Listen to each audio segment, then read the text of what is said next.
In the heart of New York, at Saint Augustine, a psychiatric hospital surrounded by high walls and accessible only to a select few, the sun was setting.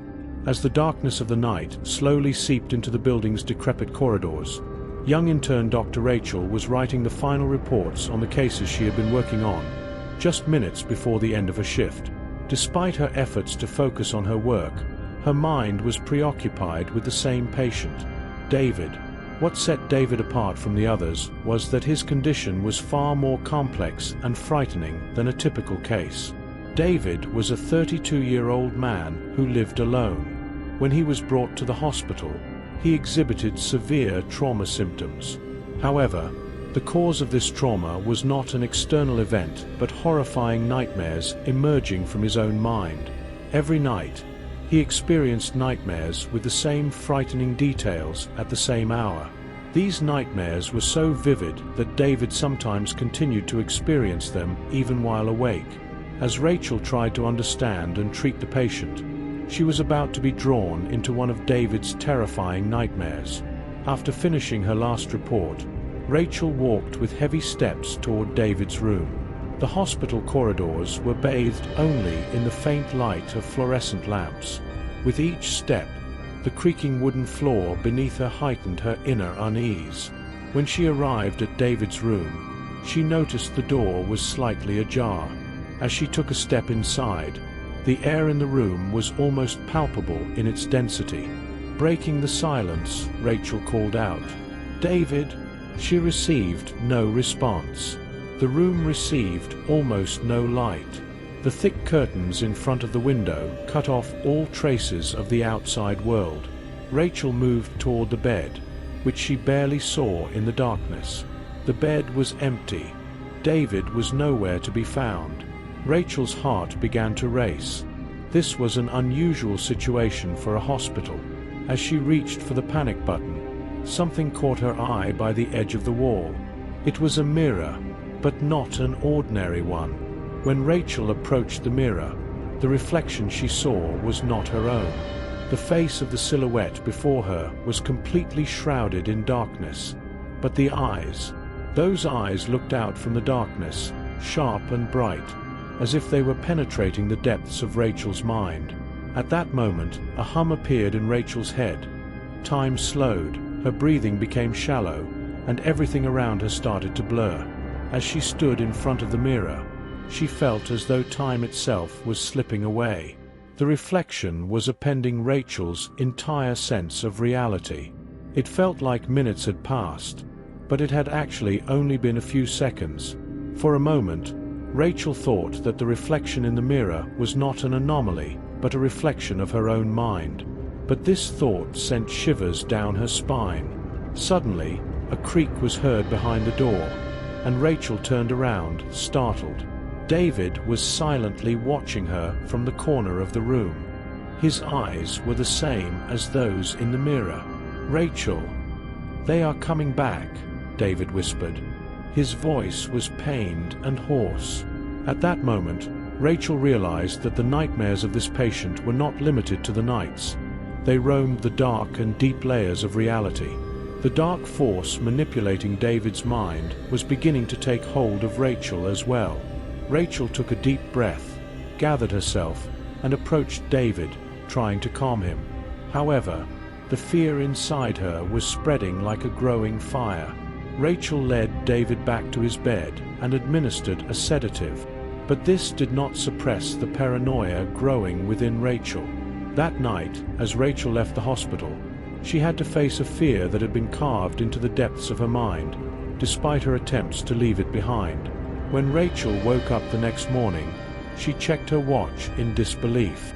Instead of the usual hours of rest, only a few minutes seemed to have passed.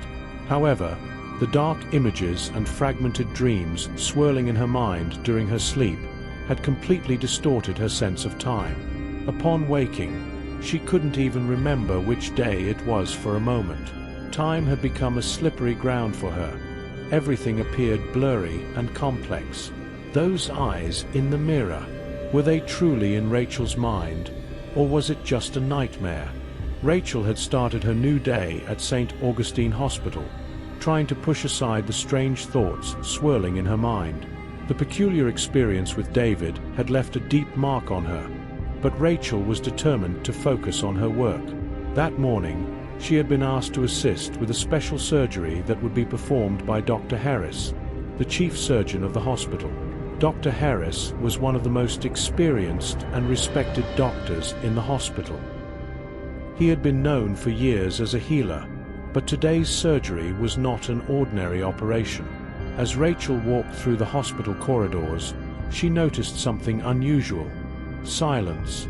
Usually, the corridors would be bustling with the nurses' hustle and bustle in the morning, but today, there was an oddness.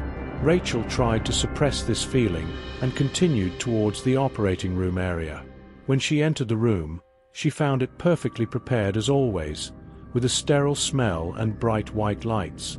However, something was different about this room. A group of doctors and nurses was gathered in the center of the room, speaking in hushed voices. As Rachel approached the group, she noticed that their conversations had stopped. There was an unusual tension on everyone's face. Dr. Harris turned to Rachel and said, "This surgery will be different from the others, Rachel." His eyes carried a trace of anxiety, unlike his usual calm demeanor. "This patient has sought help from many doctors in the past, but none have been able to solve his problem. Tonight, we will enter his mind and try to clear those dark corners." Rachel didn't immediately understand what he meant. Enter his mind?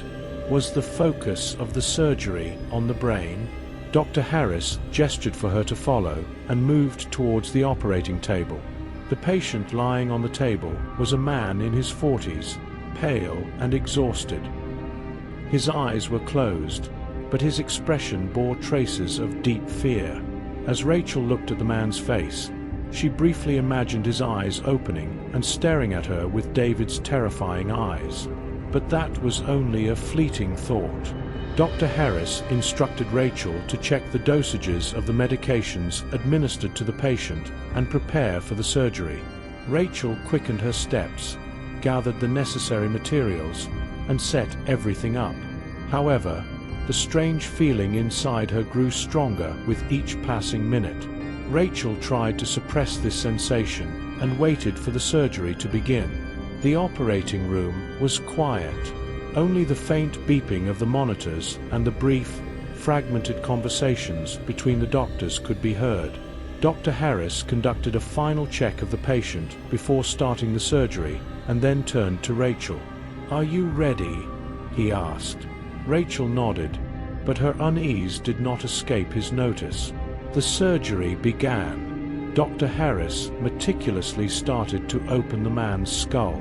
As the brain became visible, the atmosphere in the room grew even more intense. While Dr. Harris worked carefully, Rachel monitored the patient's brain waves on the screen. However, as the surgery progressed, she noticed something strange in the wave patterns on the monitor. The brain waves, which had been normal, suddenly experienced a significant fluctuation. The graphs on the monitor were rising and falling dramatically. Rachel reported the situation to Dr. Harris, but he seemed indifferent. As Dr. Harris reached the most critical moment of the operation, unexpectedly, the patient's body began to tremble violently. The nurses immediately tried to intervene, but the man's body was convulsing uncontrollably, as if trying to throw itself off the table. Meanwhile, a low hum began to resonate within the room. Rachel had difficulty understanding that this sound was not just in her mind. The noise grew louder, enveloping the room like a whisper from the depths. As the patient continued to tremble, his eyes suddenly opened. The expression in his eyes held a terror and helplessness that Rachel would never forget. The words coming from the man's lips were muffled and difficult to hear, but they echoed in Rachel's ears. "They are inside me, in my head. They won't go away." These words sent a shiver down Rachel's spine. The man's eyes locked directly onto Rachel's for a moment, and she felt as though she was being pulled into the depths of his mind. Everything spun rapidly, blurring, and the boundaries of reality were dissolving. But then, with Dr. Harris's stern command, she snapped back to reality. "Rachel, focus." As Dr. Harris continued the surgery, the patient's condition worsened. His body trembled uncontrollably, and foam was coming from his mouth. Rachel recoiled in horror and then realized that the patient's eyes had clouded over, and his pulse had stopped. The sharp, intermittent sounds from the monitors echoed through the room. The patient's life had ended. Dr. Harris took a deep breath and stepped away from the operating table. There was neither sadness nor surprise on his face. It was as if he had been expecting this outcome all along. Rachel, however, could not escape the effects of the terrifying scene she had witnessed.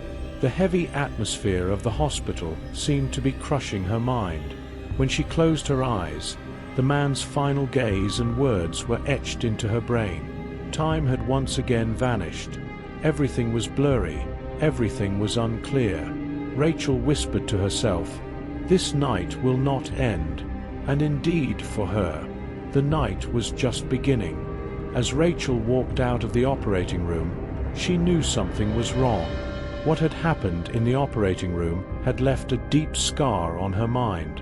Trying to pull herself together to overcome the shock, she walked down the corridor, but with each step, her feet felt heavier. The hospital seemed to have transformed into something unfamiliar. The corridors were darker, the walls colder, and it felt as though they were closing in on her. Rachel decided to go to the nurses' station to regroup and rest. However, when she entered, the room was empty. At this hour, there should have been at least a few nurses present. The silence was unsettling, like a haunting melody. The air in the room felt heavy and oppressive. Suddenly, a faint rustling sound from the corner of the room caught Rachel's attention. She turned her head and saw something moving in that corner. She squinted, trying to see more clearly. A figure emerged from the shadow. The silhouette was familiar. It was Dr. Harris. But something was off. Dr. Harris seemed to flicker like a shadow, appearing and disappearing. His face was obscured by darkness, and his expression was unreadable. Rachel tried to understand what he was doing there, but it seemed as if Dr. Harris was not acknowledging her presence at all. For a moment, Rachel noticed that his eyes seemed to open into a deep void. It was as if his gaze did not belong to this world. Rachel was paralyzed with fear. "Dr. Harris?" she called out, but there was no response. His presence seemed to fade away like a ghost in the darkness of the hospital room. The fear echoing in her mind was now taking over her body. Her heart was pounding rapidly.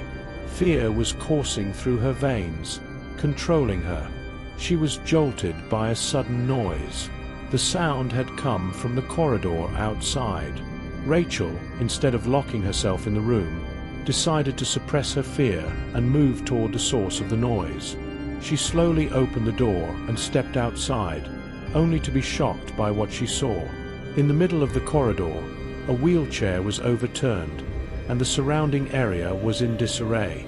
There was no one around, but Rachel felt that someone had quickly fled the scene. Turning around, she noticed a faint movement in the empty, long corridor. It was Dr. Harris's silhouette again.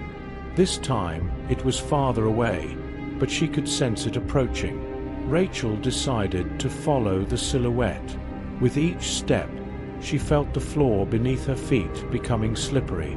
As she neared the end of the corridor, she stopped in front of a dark door. She felt something was hidden behind the door.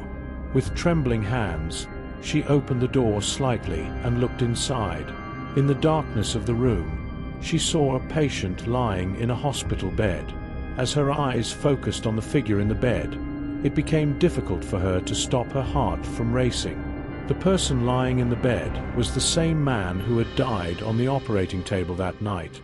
The man's eyes were fixed on a single point.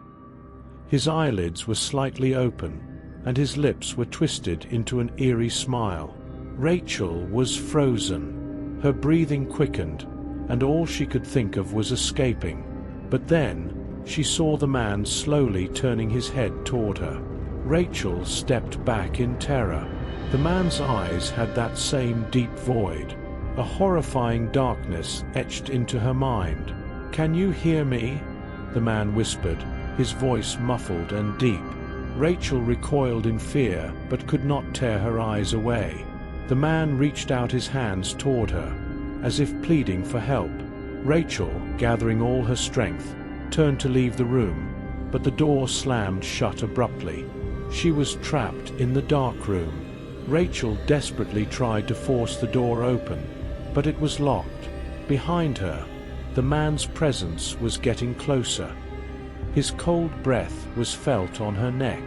Rachel was struggling to breathe.